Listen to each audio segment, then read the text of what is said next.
هنوز کسی جرأت نکرده بگه من خالق انسانم، من خالق کوهم، من خالق اقیانوس‌هام، من خالق آسمانم، من خالق اجرام آسمانیم، من خالق زمینم. فقط یک ذات جرأت داره که بگه، حق داره که بگه. همه فرمانروایان زمین با همه اقتدارشون هنوز جرأت نکردن اگر این ادعا رو بکنن بهشون میخندن. مگر کسی غیر از ذات باری تعالی میتونه این ادعا بکنه، به خودش اجازه بده که من خالق کوهم، خالق انسانم، خالق دریام، خالق زمینم، خالق اجرام آسمانیم؟ الله. اگر الله این دل رو داده و درش محبت دوست داشتن قرار داده، اولین ذاتی که باید دوست بداری الله. مشکلت خودتو حل کن، یه الله با این دل دوست بدار، کل وجود در بر میگیره. دنیا رو طوری دیگه میبینید دیگه، تو میشی بنده رب العالمین، تو جایگاهی ویژه پیدا میکنی. این کعبه از جان و دل و هواش داشته باشی. خداوند همیشه نگاه به دلهای ما و شما میکنه، نگاه به جیبها نمیکنه، نگاه به پست و مقام ها نمیکنه. برای رب العزت و الجلال کرامت انسانی مطرحه، نه رنگ و پوست، نه جیب، نه پست و مقام.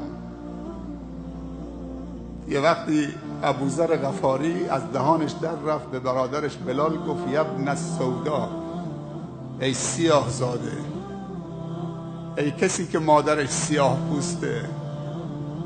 بلال شرمنده شد، سرش انداخت پایین. خدا رنگ منو سیاه کرده، رنگ پوست من خدا سیاه کرده. چه بسا رنگ پوست خیلی ها سفیده اما زیرش خیلی سیاست.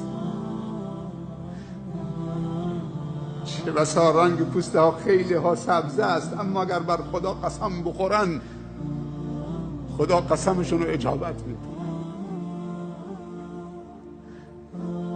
خبر به رسول الله صلی الله علیه و سلم رسید، ابوذر پشیمان شد، دست به دامان بلال شد. ای برادر بلال، منو ببخش، آرام نمیگیرم مگر این که روی زمین جلو همین جمعی که به تو توهین کردم بخوابم، پیشانیم به بالا باشه، تو با این نعلینت که روی خاک راه میری بکوبی تو صورت من. ابوذر به بلال میگه، ابوذر غفاریه، از قبیله غفاره. اون یک سیاه پوست حبشی است، غلامزاده بوده، برده بوده. اما بلال چه جوابی داد؟ گفت یا اباذر، ای برادر ابوذر، من کسی نیستم که با این نعلینی که روی خاک و نجاست راه میره بگذارم بر پیشانی که برای خدا سجده کرده. حالا توی اشتباهی کرده، یک چیزی از دهانت در رفت، بعدم عذرخواهی کرد. این دلها کینه توش نیست، حب انتقام توش نیست. دلهایی که حب انتقام توشونه و کینه در درونشونه هیچ موقع نمیتونن بزرگ بشن، رهبر بشن، مسئول بشن، مصلح بشن. اونا انسانهای خیلی کوچکن. انسانهای دل بزرگ دارن که میتونن ببخشن، عفو بکنن، چشم‌پوشی بکنن. اینا دلشون بزرگه.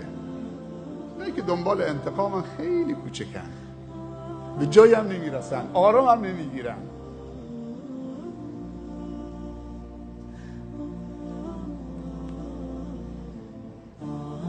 نعمت ها زمانی به کار میاد که سه چیز در نعمت تحقق پیدا بکنه: یک، علم، دو، حال، سه، عمل. علم چیه؟ علم شناخت نعمت هاست. با علم که نعمت های رب العالمین رو تو میشناسید. ما باید نعمت های خدا رو شناسایی بکنیم. اگر مال نداد میگیم خدا هیچی نداده، اگر ماشین نداد میگیم خدا هیچی نداده، اگر خانه نداد، اگر حقوق خوبی نداد، درآمد خوبی نداد، میگیم خدا هیچی نداده. خیلی نعمت ها هستن که مال و مقام و جمال و اینا در مقابلش هیچی هستن. یک داستان تکان دهندی بعضی از عرفا نقل میکنن که یه روز غلام سیاه پوستی با اربابش از کنار مسجدی رد میشدن. وقتی که در مسجد رسید، اون غلام سیاه پوستی که برده اون ارباب بود گفت سرورم اجازه میدید چند دقیقه برم تو خانه خدا 2 رکعت نماز بخونم؟ گفت برو ولی دیر نکن. این سیاه پوست، این غلام زرخرید، با اجازه آقاش اربابش آمد تو خانه خدا. توقفش تو خانه خدا طولانی شد. اربابش بیرون دری ساده بود، صدا زد ای سیاه، ای غلام. گفت زود بیا بیرون.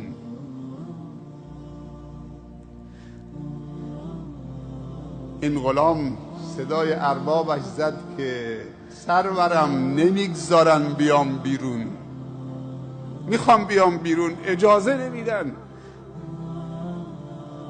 گفت من آقای تو هم سرور تو هم، تو مملوک منید، عبد منید، برده منید، چه کسی غیر از من نمیذاره تو بیاد بیرون؟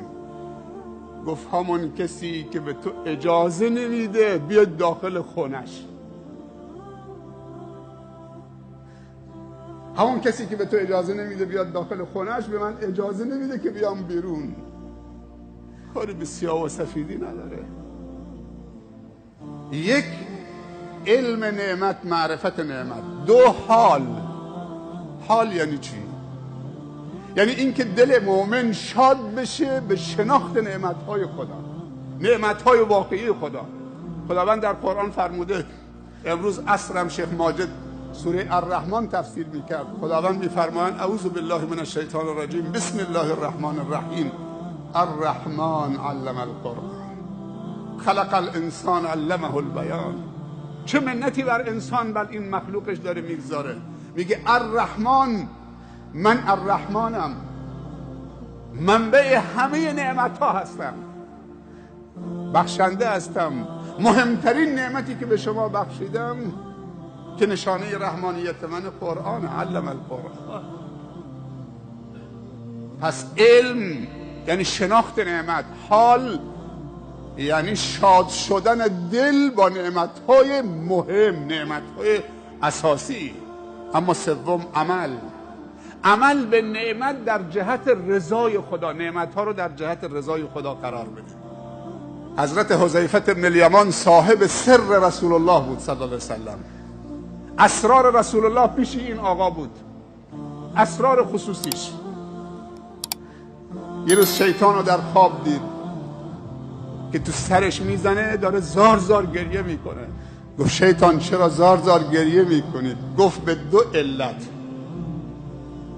یکی این که خدا در لعنت رو بر من باز کرده تا قیام قیامت، همینجور مردم و فرشتگان و سایر مخلوقات بر من نفرین و لعنت میکنن. و دوم این که خدا قلب مؤمنین را بر من، نفوذ من در قلب مؤمنین رو مسدود کرده. هر وقتی که تصمیم گرفتم نفوذ بکنم بر قلبشون، با هیبت مؤمنین مواجه میشم که تبدیل به آتشی میشه میخواد منو بسوزونه. امروز شما اینجایید، امشب اینجایید. آیا شیطان اجازه داد؟ آیا راضی شد که شما بیاید؟ آیا خوشش میاد؟ شما محکم ایستادید، استقامت داری میکنید، لیکن نفوذ به دل مؤمنان مسدود کرده. من نمیتونم وارد بشم. چه نعمتیه. همش جوان نشسته. نه که اینجا، درست مسجد الحرام در دنیا فقط یک جاست، کعبه. اما قبله همه جا هست. اون برنامه‌ای که الان اونجا اجرا میشه ما هم اینجا اجرا میکنیم. اونجا قیام، اینجا هم قیامه. اونجا ختم میکنن، اینجا ما ختم میکنیم. پس میشه برنامه‌های خوب و هر کجای دنیا داشته باشه.